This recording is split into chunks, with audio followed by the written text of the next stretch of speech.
Extra কাভারের উপর দিয়ে ছক্কা, এক হাত উঁচু করে বীরের বেশে দাঁড়িয়ে ক্রিস ওকস নিজের টেরিটরি পরিষ্কার করার অনুভূতি। সিলেট টাইটান্সের পয়সা উসুল। রোমাঞ্চকর এলিমিনেটরে সিলেটের নতুন সংযোজনগুলোই পার্থক্য করে দিল।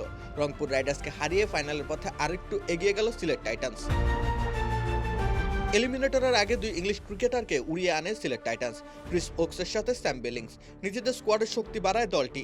সেই শক্তির জোরেই শেষ অবধি এলিমিনেটরে লো স্কোরিং রোমাঞ্চে জয় তুলে নিল মেহেদী হাসান মিরাজের দল। অধিনায়ক মিরাজ দৌড়ে এসে উঠে পড়লেন ওকসের কোলে। সিলেট টাইটান্সের উপদেষ্টা ফাইনাল চৌধুরী শেষ দাঁতে লুটিয়ে পড়লেন। শিরোপার দাবিদার দলটাকে ইংলিশ ক্রিকেটারদের জোরে বাড়ি পাঠালো চায়ের দেশের প্রতিনিধিরা। এদিন ক্রিস ওকস জয়ের রাস্তা তৈরি করতে শুরু করেন বল হাতে।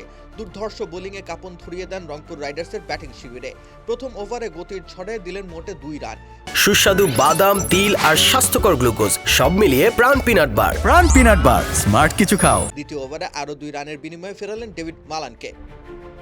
আরও একটি উইকেট সহ তার সর্বমোট খরচ 15 রান। তবে নতুন বলে তিনি যেই ত্রাসের রাজত্ব সৃষ্টি করেছিলেন সেখান থেকে আর বেরিয়ে আসতে পারেনি রংপুর রাইডার্স।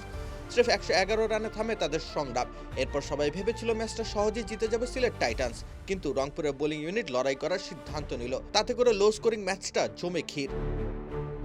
এখানে এগিয়ে এলেন আরেক ইংলিশ খেলোয়াড় স্যাম বিলিংস। 44 রানে 4 উইকেট হারানো দলটা পড়ে গিয়েছিল পরাজয়ের শঙ্কায়। সেখান থেকে ইনিংস মেরামত করার কাজটা করেন বিলিংস।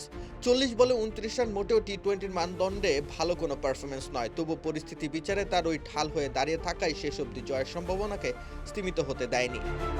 তবে মুস্তাফিজুর রহমানের কল্যাণে ম্যাচ গড়ায় শেষ ওভারে। ফাহিম আশরাফের ধূর্ততায় শেষ বলে সিলেটের জয়ের জন্য প্রয়োজন ছিল 6 রান। এদিন যে জয়ের রাস্তা পরিষ্কার করার কাজটা শুরু করেছিলেন ক্রিস ওকস, সে কাজটা নিজেই শেষ করলেন। ছক্কা হাঁকিয়ে দলকে জয়ের সীমানায় পৌঁছে দিলেন। তাদের উড়ে আসা সার্থক হলো।